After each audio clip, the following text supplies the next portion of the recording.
Il faut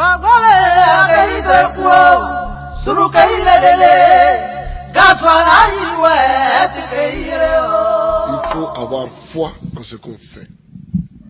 Moi, j'ai une foi en l'Afrique. C'est tout.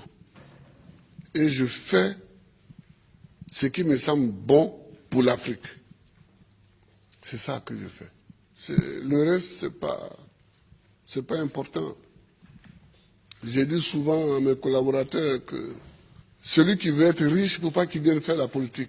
Si quelqu'un fait la politique et qu'il devient riche, c'est qu'il est voleur. La politique n'est pas là pour enrichir les gens. En politique, on te donne les moyens pour que tu vives correctement, mais il y a un travail à faire. Si celui qui veut être riche, il fait des affaires. Il ne devient pas professeur, il ne devient pas journaliste, il ne devient pas caméraman, il ne devient pas homme politique. C'est pas des métiers où on devient riche, ça. C'est pas des métiers où on devient riche.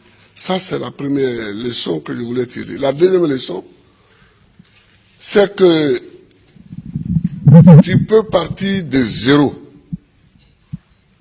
et tu peux arriver au sommet, pourvu que tu saches dès le départ où tu veux aller et que tu prennes les moyens pour arriver où tu veux arriver. Je me rappelle toujours d'une discussion que j'avais avec mes amis au lycée classique. On était un certain nombre qui voulions devenir président. Chacun dit va devenir président. Et il y en a un qui m'a dit, moi je vais d'abord faire les affaires, parce que sans argent on ne peut pas faire la politique, on ne peut pas devenir président.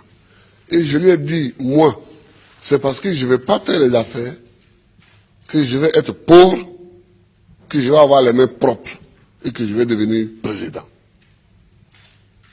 Aujourd'hui, mon ami, il a eu beaucoup d'argent, effectivement.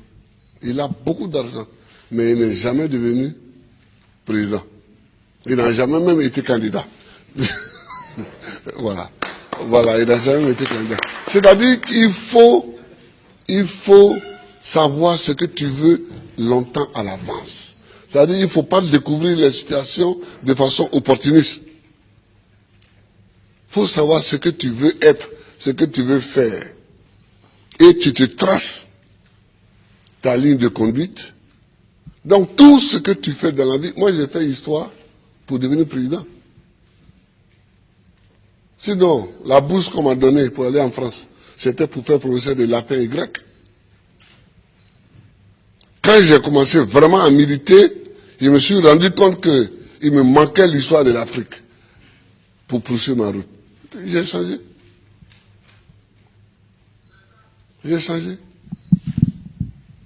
Et j'ai fait histoire parce que c'est ça qui me manquait pour connaître d'où on vient et où on peut aller en connaissant d'où on vient.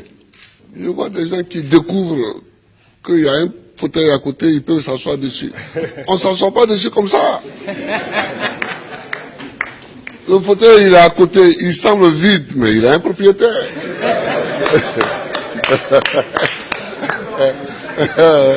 Il a un propriétaire.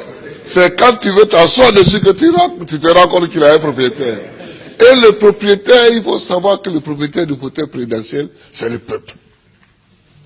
Il faut toujours savoir ça, que c'est le peuple. Tu as beau être ce que tu es, si tu ne sais pas que c'est le peuple, et que tu ne te conduis pas en conséquence, tu ne peux pas t'asseoir dessus. C'est tout ça que moi j'ai envie que les Africains sachent. Et puis, il faut aimer son pays, il faut aimer l'Afrique. Le président Laurent Gbagbo a aussi donné le sens de son combat pour l'émancipation et la dignité des Africains qui ont aussi droit, selon lui, à vivre heureux dans leur pays, qui regorge des richesses inestimables. L'Afrique est une terre qui a subi tellement d'épreuves. Je ne sais pas si dans le monde, il y en a qui ont subi autant d'épreuves que nous. Les Juifs aussi ont subi beaucoup d'épreuves. Mais nous, les Noirs africains, tout le monde s'est assis sur nous. Esclaves. Esclaves de maison. Esclaves de la traite négrière. Colonisés. Torturés culturellement. Parlant les langues des autres. Tout ça. décoloniser. Mais nous, on a des grands combats à mener. Et les grands combats que nous avons à mener, ce n'est pas pour se venger des gens, c'est pour au moins être homme aussi, comme les autres. C'est ça qu'on appelle la dignité. Que quand tu passes, il faut qu'on sache au moins que c'est un homme qui passe.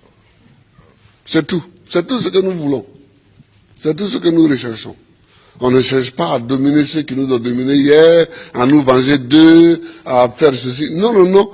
On veut qu'on reconnaisse que nous sommes des hommes au même titre que les autres. Mais ça, si nous-mêmes, on ne prend pas les moyens, qu'on est toujours chez eux en train de mendier, et que les gens, même, tu vas mettre l'argent chez eux en achetant les bâtiments, et puis eux-mêmes, ils te dénoncent. Que voilà un voleur. Comment? Je vous amène l'argent, vous me dénoncez. Mais je vous amènerai rien. Ah oui, moi quand je vois des chefs d'État africains qui sont dénoncés en Europe, parce qu'ils ont investi en Europe, ça me fait pitié pour l'Afrique. Ça me fait pitié pour l'Afrique. Ça me fait pitié pour l'Afrique. Non, oh, il ne faut pas faire pitié. Il ne faut pas faire pitié. Quand tu passes, il faut qu'on dise que voilà un homme qui passe. C'est tout ce que nous cherchons aujourd'hui, c'est notre combat. Ça. Moi qui suis ici, je ne passe pas les vacances en Europe. Mais est-ce que je ne suis pas président? Je suis président. Si je mets mon pied sur un sol européen, c'est qu'il y a une réunion à laquelle je dois participer pour que la Côte d'Ivoire gagne quelque chose. Sinon, je cherche quoi chez les autres? Je ne cherche pas quelque chose chez les autres. Si Dieu m'a mis au monde ici, c'est que dans mon environnement ici, il y a tout ce qu'il faut pour que je vive. Mon combat, c'est pour la dignité. C'est pour la dignité. C'est pour que nous effacions tous les siècles passés, les traces de tous les siècles passés, les traces de l'esclavage, les traces de la colonisation, les traces du pillage, les traces du travail forcé, les traces de la chicote. C'est pour qu'on efface tout ça.